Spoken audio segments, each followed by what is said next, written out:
Nikki Haley, ambassadeur des États-Unis à l'ONU, les photos du massacre Cierne face à l'Assemblée, le 5 avril 2017, Bebeto Matthews a passé en à l'ONU.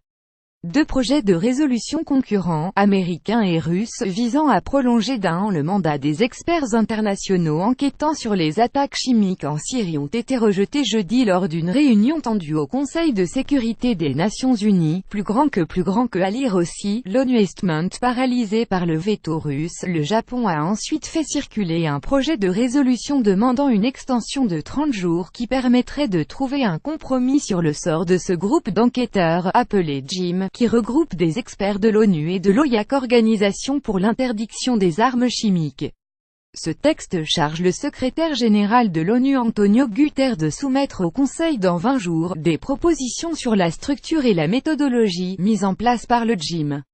Veto russe. La Russie avait d'abord mis veto le 10e concernant la Syrie à un texte américain, approuvé par 11 pays et qui a fait l'objet de 2 votes contre Russie et Bolivie et de 2 abstentions Chine et Égypte.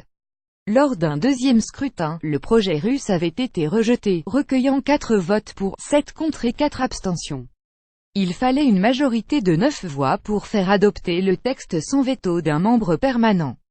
Selon des diplomates, le mandat du JIM s'achève vendredi soir et non jeudi comme indiqué jusqu'alors et vendredi matin, le Conseil devrait se pencher sur la proposition nippone. Tout au long de l'après-midi, les échanges au sein du Conseil avaient été acrimonieux. Triche, trahison, malhonnêteté, ont figuré parmi les amabilités échangées entre les ambassadeurs au langage d'habitude plus policé. Le représentant égyptien a déploré un show médiatique, homologue bolivien qualifiant la séance d'« et inhabituelle ». Clash entre Moscou et Washington. La Russie a tué le mécanisme d'enquête qui avait un soutien général dans ce conseil, a lancé l'ambassadrice américaine, Nikki Haley. Le message est clair, la Russie accepte le recours aux armes chimiques en Syrie, le JIM présente des lacunes fondamentales, avec le recueil de témoignages douteux, des approximations dans le travail d'enquête, a rétorqué l'ambassadeur russe, Vassily Nebenzia. La Russie ne pouvait pas voter le projet américain et tout le monde le savait, a-t-il insisté. Plusieurs pays ont souligné l'isolement de la Russie, l'un des principaux soutiens de la Syrie, et chaque grande puissance a tenté de rejeter la responsabilité de l'échec du Conseil sur l'autre. La France est consternée par ce résultat dû au veto russe, a souligné l'ambassadeur français, François Delattre.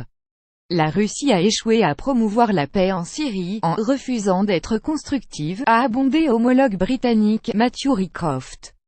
Derrière cette question de l'avenir du JIM, c'est l'ensemble du régime de non-prolifération établi par les Nations Unies pour interdire dans le monde le recours aux armes chimiques qui est en jeu, selon des diplomates.